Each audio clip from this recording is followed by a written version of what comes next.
You've probably heard people criticize Gen Z, saying they're lazy, entitled, or can't bring about real change. But recently in Nepal, Gen Z proved them wrong.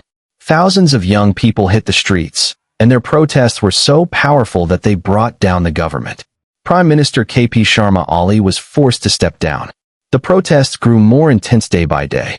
Government buildings were set on fire, including the PM's official residence. Tragically, the wife of a former prime minister lost her life in a house fire. So what sparked all this anger? Was it just because of a social media ban? Not exactly. Let's break it down. On September 8, 2025, thousands of young people gathered in Kathmandu, Nepal's capital. Most were between 20 and 25 years old, students in school and college uniforms. They came together under the banner of an NGO called Hami Nepal. Their protest was mostly peaceful, marching from Madagar Mandala to Parliament. But then, things changed. Police tried to stop them. Water cannons, tear gas, rubber bullets, all were used. Eventually, live bullets were fired. Yes, real bullets. At least 19 people were killed, and over 400 were injured, including a 12-year-old child. This violence shocked the entire country. More people poured into the streets. Protests spread to Pokhara, Butwal, Burtupur, and Damak. The government tried to shut things down by enforcing a curfew, but it didn't work. One major reason for the protests was the ban on social media apps, but it wasn't the only one. Back in November 2023, the Nepali government asked social media platforms to register with the Ministry of Communication and open offices in Nepal. Their reason? To fight fake news, hate speech, and cybercrime. But most platforms didn't comply. So, by September 2025, the government banned 26 major platforms, including Facebook, Instagram, WhatsApp, YouTube, Twitter, and Snapchat. Oddly, TikTok wasn't banned. This made people suspicious. Protesters believed the ban was not about safety, but about silencing criticism. Banned by the government.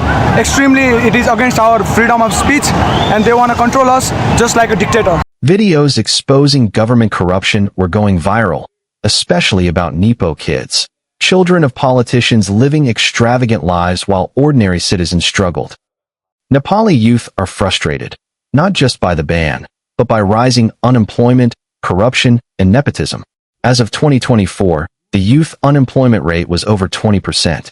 That means 1 in 5 young people had no job. Many are forced to leave the country for work. Shockingly, over 15,000 Nepalese joined the Russian army in the Ukraine war just to earn a living. Many died there. सबैजनालाई नमस्ते छ म चाहिँ यता रसियामा आएको 2 महिना पुरा भयो लगभग अनि मैले चाहिँ रसियामा आएर चाहिँ धेरै दुःख पाएँ मैले त्यही नै हो अनि त्यहाँ चाहिँ धेरै गाह्रो छ हामीलाई सर्भाइभ गर्नको लागि.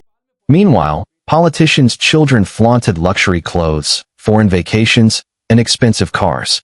That's why hashtags like hashtag Nepo Kids and hashtag Nepo Baby started trending.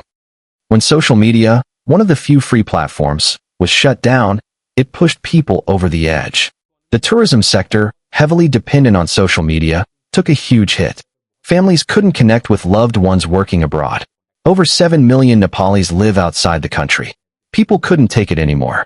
And when they protested, the government's reaction was brutal: live bullets, arrests, and violence. The Home Minister resigned. Eventually, the Prime Minister had to step down too.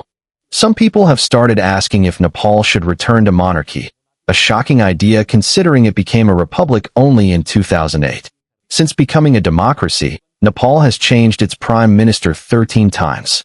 Power rotates between a few old leaders, many of whom face serious corruption charges. Former PMs, party leaders, even their families, are accused of illegal deals, land scams, and more. The law even protects them from investigations related to policy decisions. So yes, the frustration runs deep. Nepal is at a turning point. The youth are demanding real change, jobs, transparency, and honest leadership. This is a wake-up call for governments everywhere. Don't ignore your people.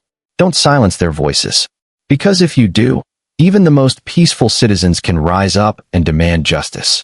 Nepal's protests are a powerful example of what can happen when people unite. Let's hope the country finds a peaceful and democratic solution, and doesn't fall into the hands of authoritarianism or monarchy again.